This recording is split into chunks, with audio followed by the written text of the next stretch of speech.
Hello everyone, welcome to my General Hospital official channel. I hope everyone is having a wonderful day.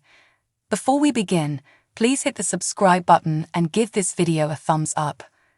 A guard brought Cyrus to the visiting room at Pentonville. He sat down, picked up the phone, and asked Mason about Drew. Mason responded that the last he heard, Drew was in surgery, and things were not looking good. Mason responded that he believed Betty, not Ava, was the source of the problem when Cyrus inquired about his other enterprises. Cyrus didn't think Betty would turn on him because she had no reason to. He promised Ava that she would face divine retribution. He yelled at Mason to hurry up, slammed the phone down, and walked away. Jordan and Warden Garton arrived at the hospital to see how Drew was doing. The warden described the attack as a significant failure, and she wanted to see whether Drew had any information. Jordan suspected that the timing and duration of the attack were coordinated by prisoners and guards, and she demanded a list of everyone on duty that night.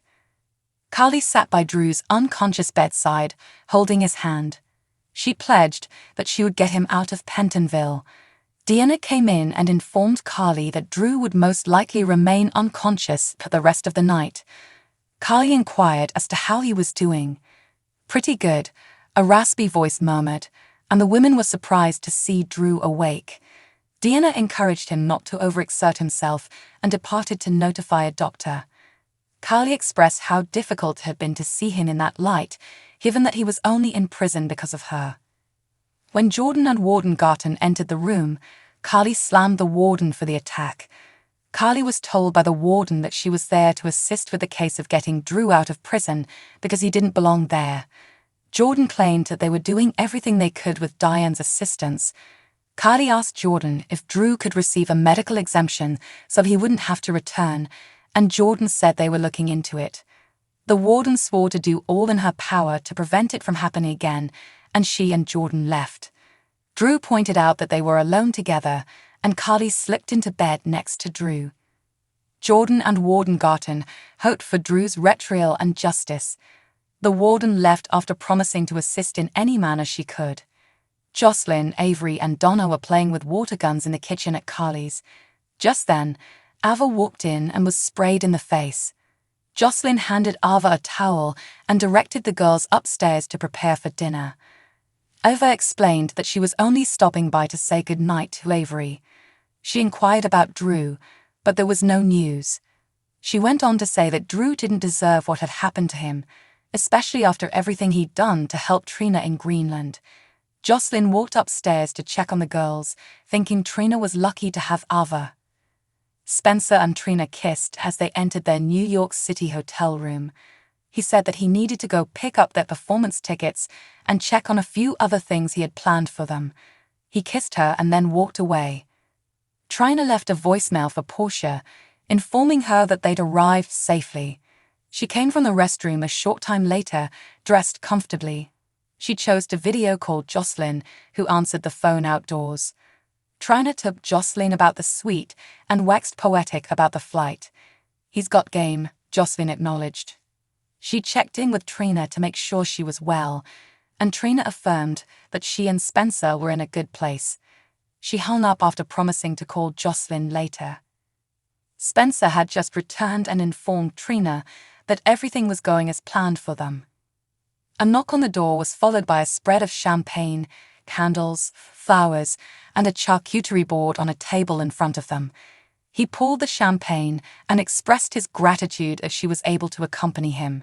He intended to make a proper toast, raising his glass to "the woman I love." "To us," she remarked as she sipped her champagne. They kissed again, but he realized he needed to shower before their dinner date. Spencer was dressed in a suit when Trina came from the restroom wearing a pink cocktail dress. He described her as breathtaking, and he offered to assist her with her necklace. "Necklace?" she inquired, and he produced a jewelry box. He put the necklace on her and said that he wanted something permanent to remind her of their time together. They kissed and exited their room.